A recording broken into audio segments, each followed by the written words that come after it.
Hello everyone, today we will learn about friction. Friction कहाँ पे काम करता है? When a body is kept on the smooth surface और रफ सरफेस और moving. In both case friction will act there.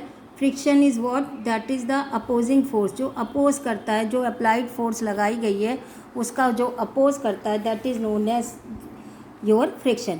It means we can say friction is an opposing force which comes into play when one body actually moves or even tries to move over the surface of another body. अब यहाँ देखिए दूसरी body के ऊपर, ये इसके surface के ऊपर ये बॉडी मूव करती है या मूव करने की कोशिश करती है, तो उस समय जो अपोज करने वाली फोर्स आती है उसको फ्रिक्शनल फोर्स कहते हैं. अब suppose here one block is kept here whose mass is mg and you know weight will act downward, and reaction force you will draw normal on this surface where this body is kept, so the reaction force direction is here.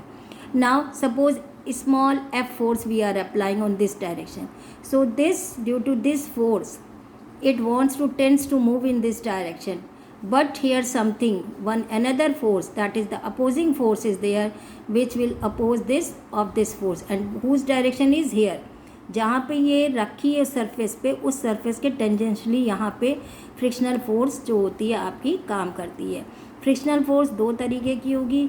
अगर body रुकी हुई है तो static friction होगी, और अगर body move कर रही होगी तो काइनेटिक फ्रिक्शन होगी. अब यहाँ पे थोड़े से लॉज बनाए गए जो इनको हम कहते हैं लॉज ऑफ लिमिटिंग फ्रिक्शन. अब लॉज ऑफ लिमिटिंग फ्रिक्शन को ध्यान से समझेंगे और सुनेंगे. पहला ये कहता है कि the magnitude of limiting static friction depends upon the nature of the this surface. जो भी आपने जहाँ पे जिस बॉडी को रखा है उसके नेचर सरफेस पे डिपेंड करता है, जो इसके कांटेक्ट में आ रहा है कि कैसा है, रफनेस है या स्मूथनेस है. And it does not depend upon the size area of the surface. ये इसके साइज़ पे ना डिपेंड करके सिर्फ इसके नेचर पे डिपेंड करता है. दूसरा, फ्रिक्शनल फोर्स कहाँ पे लगती है? टेंजेंशनली लगती है, पैरेलल टू द लगती है. जहाँ पे ये दोनों सरफेस कांटेक्ट में आ रही होती है, जहाँ पे ये टच में आ रही है वो आएंगी. और उसकी डायरेक्शन क्या होगी? ऑलवेज डायरेक्शन उसके अपोजिट होगी जिस डायरेक्शन में यहाँ पे अप्लाइड फोर्स लगाई गई. Applied force in this direction, तो इसकी डायरेक्शन इधर होगी, बट पोजिशन यहाँ होगी जहाँ पे दोनों टच में आ रहे होंगे. तीसरा, that is the very important, कि ये लिमिटिंग फ्रिक्शन फोर्स जो है स्टैटिक है क्योंकि यहाँ पे रुकी हुई है, इसलिए यहाँ एस लगाया हुआ है, is always directly proportional to your reaction force. That is we can say F is directly proportional to reaction force. अब यहाँ से देखो रिएक्शन फोर्स किसके इक्वल है? एम जी के, तो we can write F S directly proportional to M G के भी. अच्छा, अब इस प्रोपोर्शनलिटी को जब हम हटाएंगे तो यहाँ पे एफ एस की जगह हो जाएगा म्यू एस इंटू आर. और ये म्यू एस जो है इसको कहते हैं कोफिशिएंट स्टैटिक और लिमिटिंग फ्रिक्शन. कोफिशिएंट स्टैटिक और लिमिटिंग फ्रिक्शन. स्टैटिक वर्ड इसलिए आ रहा है क्योंकि ये बॉडी रुकी हुई है, और अगर बॉडी मूव कर रही होती तो यहाँ पे के आ जाता है, तब ये कोफिशिएंट ऑफ काइनेटिक फ्रिक्शन हो जाता है.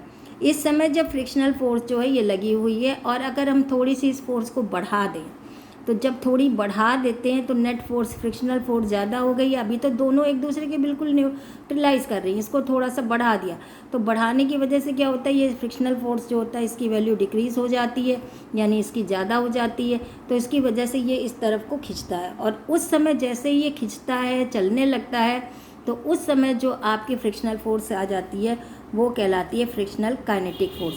अब काइनेटिक फोर्स में दो तरीके की हो सकती हैं कि बॉडी जो है या तो इस पर स्लाइड करे या रोल करे. ठीक है, तो एक स्लाइडिंग की वजह से फ्रिक्शन हो सकती है, दूसरी हमारी हो सकती है रोलिंग की वजह से फ्रिक्शन. और इस समय भी आपका जो फ्रिक्शनल फोर्स जो है काइनेटिक वाली, ये भी directly proportional to reaction force के होती है, यानी कि F K equal to mu K into R. बस यहाँ पे ये कोफिशिएंट और यहाँ पे ये कोफिशिएंट में फ़र्क ये है कि ये कोफिशिएंट ऑफ स्टैटिक फ्रिक्शन है, ये कोफिशिएंट ऑफ काइनेटिक फ्रिक्शन है. तो इस तरीके से हम देखते हैं कि अगर बॉडी रुकी हो या चली हो, वो दोनों ही कंडीशन में जो है फ्रिक्शनल फोर्स का रोल आता है. और अगर हम ग्राफ प्लॉट करें इनके बीच में कि फोर्स के बीच में और आपका जो है फोर्स लगाई गई है फ्रिक्शनल फोर्स लगाई गई है उसके फोर्स में करें, यहाँ पे हम अप्लाइड फोर्स लगा दें और यहाँ पे फ्रिक्शनल फोर्स लगा दें, तो शुरू में तो हमको स्ट्रेट लाइन मिलती है, बिल्कुल डायरेक्टली प्रोपोर्शनल होता है। ये कब कंडीशन है, इसके बाद फिर क्या होता है, थोड़ा सा ये बढ़ के फिर ये कम हो जाता है और फिर ये इस तरीके से जाके फिर ये कांस्टेंट हो जाता है। So this is about related to your friction. I hope so you understood. Thank you.